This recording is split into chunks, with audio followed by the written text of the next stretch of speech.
През 2014 година в България стартира проектът Енергийна ефективност и по-добро качество на млякото в българските млечни производствени предприятия. Той е поредната инициатива на фондация Биоселена в услуга на българското животновъдство и се финансира от норвежкото правителство.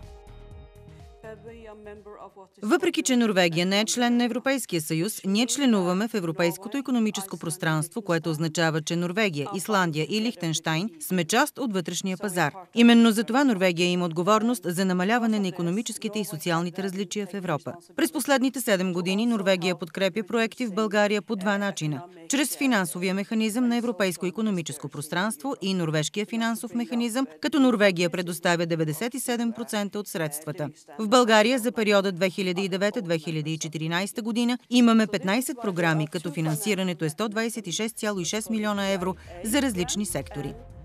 Проектът се финансира по програмата Иновации в зелената индустрия. Целта е подобряване на конкурентоспособността на така наречените зелени предприятия и насърчаване на зелените иновации и предприемачеството. Програмата Иновации в зелената индустрия е насочена към устойчивото развитие чрез създаване и развитие на иновативни продукти, технологии и услуги в зелената икономика. Целта е да се подпомогне намаляването на въздействието върху околната среда, за да се предотврати замърсяването и постигане на по-ефективно и устойчиво използване на ресурсите. Това ще допринесе за повишаване на компетенциите в частния и публичния сектори в България, ще подкрепи развитието на малките и средни предприятия и предприемачеството, както и ще осигури подкрепа за интелигентен и устойчив растеж. Това не е първият съвместен проект на Биоселена с Norges Vel. По предишната програма, съвместно с Аграрния университет в Пловдив, е била изградена биологична ферма за обучение на деца. Когато се започна новата програма, решихме да направим нещо по-различно. Направихме първите проучвания, първите разговори с Тракийския университет, пак с Norges Vel и стигнахме до една идея, според мен е хубава идея за проект.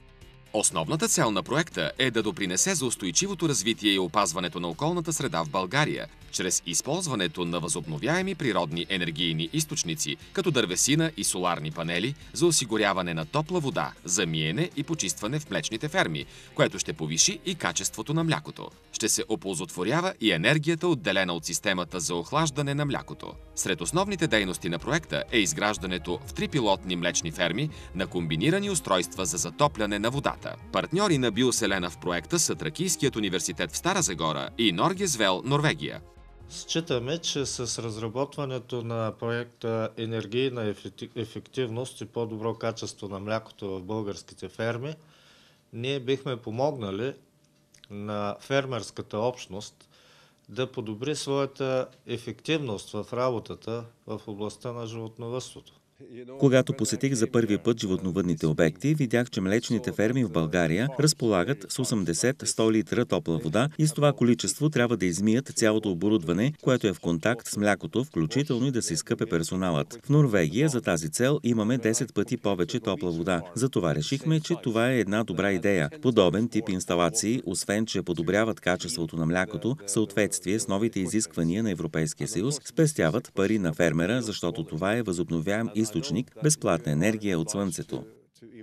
Общия бюджет на проекта е 220 хиляди евро, от които 20 хиляди евро е съфинансиране от страна на партньорите и 200 хиляди гранта от Иновация Норвегия. Продължителността на проекта е 2 години. Той ще приключи в средата на 2016 година. След рекламна кампания и енергийна оценка са избрани 3 пилотни ферми по проекта. Първата от тях е в град Цар Калоян, област Разград, и е собственост на ветеринарният лекар доктор Боян Йотков, който в момента отглежда 80 биволици. Вторият обект е кравефермата на Георги Матански от Момино село, община Раковски, с 120 животни. Смятаме, че ще намалим просто консумацията на електроенергия, ще се подобри условията във фермата, ще разполагаме с по-голям обем топлина и топла вода, която е необходима за хигиената на животновъдния обект. Смятаме минимум 50% да намалим разходите. Ежедневно в стопанството се използват около 500 литра топла вода, подгрявани в бойлер на електричество. Ето и третата млечна ферма, включена в проекта. Тя е собственост на Иван Данчев от троянското село Добродан. В момента отглеждаме към 240 животни, крави, юници и телета за ремонт на стадото. На фермата са нужни между 300 и 400 литра топла вода на ден. За момента се справим с един бойлер на дърва. Изтопляме 120-30 литра вода, друг още един имаме 100 литра на ток, което не е въобще економически оправдано. Когато няма ток, става още по-сложно. Сред важните дейности в проекта е и доставката и монтирането на техническото оборудване.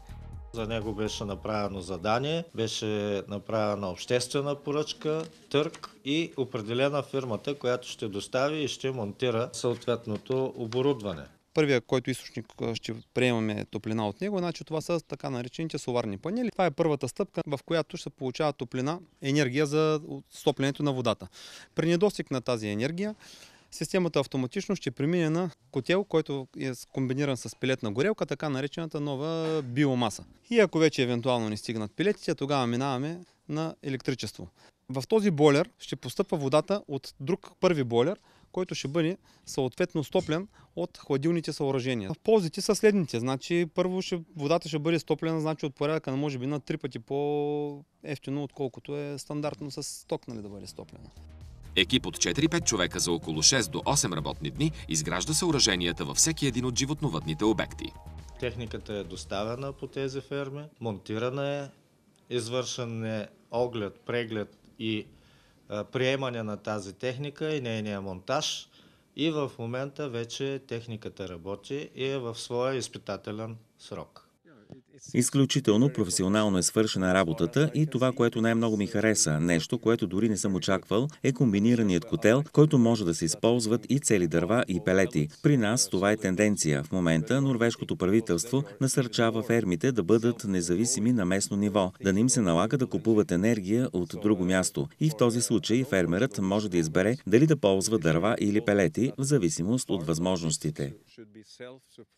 Аз лично съм доволен. Общо взето се спазиха сроковете, спазени са всички технически изисквания, които бяха направени от катедрата от Тракийския университет. Всичко, което беше написано в спецификацията, беше изпълнено, има констативни протоколи. Най-важно е тук да работи системата, да има достатъчно топла вода. Това е нашата цел.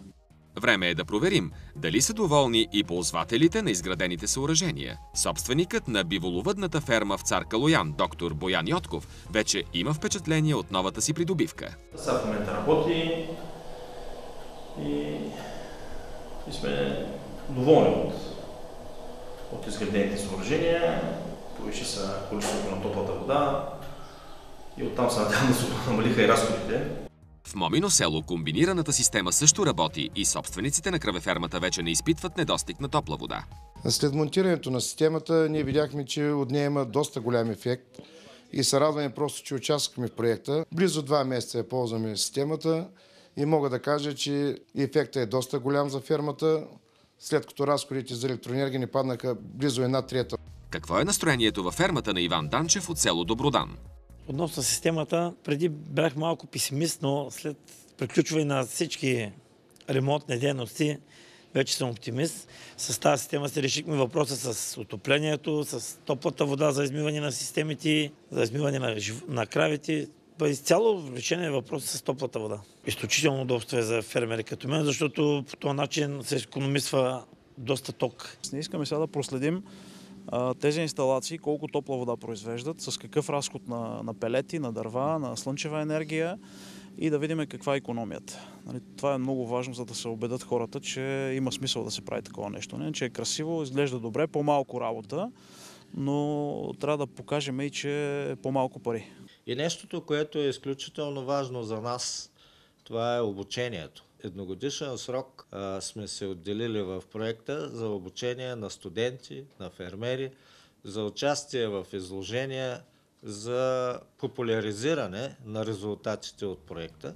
Благодарение на реализирания новаторски проект, много фермери и студенти ще се запознаят с добрите практики и икономическите предимства при използване на възобновяеми енергийни източници във фермите. Ето и първата група студенти, посетили фермата в Момино село. Те са възпитаници на Аграрния факултет на Тракийския университет, специалност екология и опазване на околната среда.